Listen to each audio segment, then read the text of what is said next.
बताते हैं बिल्किस बानो केस पर 7 अगस्त को सुनवाई। कसूरवारों की रिहाई के खिलाफ होगी सुप्रीम कोर्ट में समाअत। कोर्ट को दी गई आज जानकारी। तमाम कसूरवारों को भेजा जा चुका है नोटिस। सभी फरीक जवाब दाखिल करें, सुप्रीम कोर्ट ने कहा। अब मामले की सुनवाई नहीं टाली जाएगी। तो अब मामले की सुनवाई नहीं टलेगी, ये सुप्रीम कोर्ट ने कहा है। बिल्किस बानो केस में अब एक बार फिर से सुनवाई। कसूरवारों की रिहाई के खिलाफ जल्द फैसला आएगा। तो बिल्किस बानो केस अब नहीं टलेगी समाअत। अब कोई भी सुनवाई नहीं टलेगी। कसूरवारों की रिहाई के खिलाफ होगी सुप्रीम कोर्ट में सुनवाई। कोर्ट को दी गई जानकारी।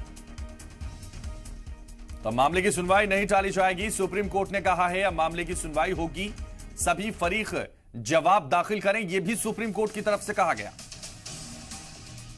तो बड़ी जानकारी। बिल्किस बानो केस पर 7 अगस्त को सुनवाई। कसूरवारों की रिहाई के खिलाफ होगी सुप्रीम कोर्ट में सुनवाई। कोर्ट को दी गई आज जानकारी। तमाम कसूरवारों को भेजा जा चुका है नोटिस। सभी फरीक जवाब दाखिल करें। जवाब दाखिल करने के लिए सुप्रीम कोर्ट ने कहा है।